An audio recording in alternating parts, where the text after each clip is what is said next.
High সবাইকে, আমি অঙ্কিতা। আমার ভিডিওতে জানাই তোমাদের অনেক ওয়েলকাম আর অনেক ভালোবাসা। আজকের ভিডিওটা কিন্তু একটু অন্যরকম, পুরো ভিডিওটা দেখার অনুরোধ থাকলো। তো সকালবেলায় ভোর বাজে 5টা, উঠে কিন্তু রেডি হয়ে গেছি। দেখো, হালকা একটা কটনের কুর্তি পরে নিয়েছি আর আমার হাজব্যান্ডও রেডি হয়ে গেছে।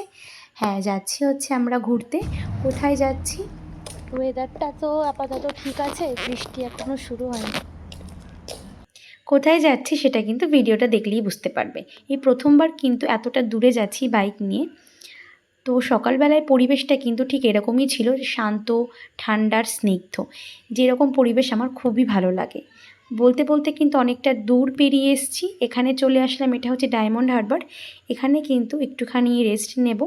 রেস্ট বলতে একটুখানি হালকা সকালবেলার চা জল খাবো। আর এইদিকে চুলের দেখো কি অবস্থা। বেসিক্যালি দাঁড়িয়েছিলাম এখানে গঙ্গাটা দেখতে। সকালবেলার এই ঠান্ডা গঙ্গার জল গায়ে আসতে আলাদাই লাগছিল, পুরো জায়গাটা ছিল দারুণ। তারপরে এই যে বড় মানে খুব এক্সাইট ছিল, ফার্স্ট টাইম যেহেতু।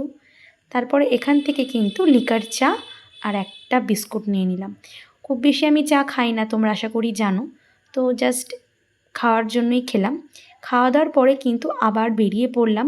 আর দেখো নেচারটা কতটা সুন্দর লাগছে, তার জন্যই কিন্তু আমি তোমাদের সাথে শেয়ার করছিলাম। সবই ভালো লাগছিল বন্ধুরা। এই হেলমেট পরে বসে থাকতে আমার বড্ড বিরক্ত লাগছিল জানো।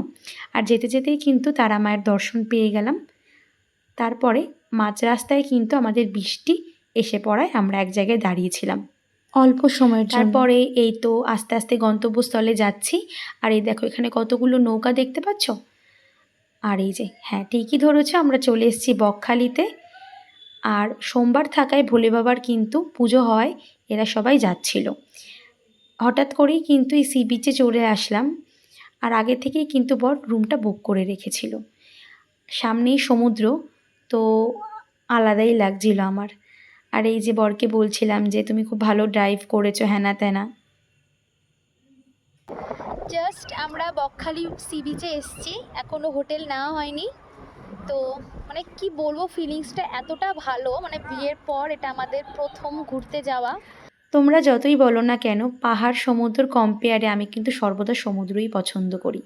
তারপর এখান থেকে নিয়ে নিলাম একদম টাটকা টাটকা ফ্রেশ ডাব। তো ডাবটাও কিন্তু বেশ মিষ্টি ছিল।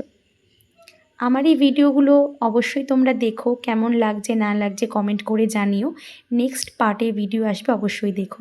বাই।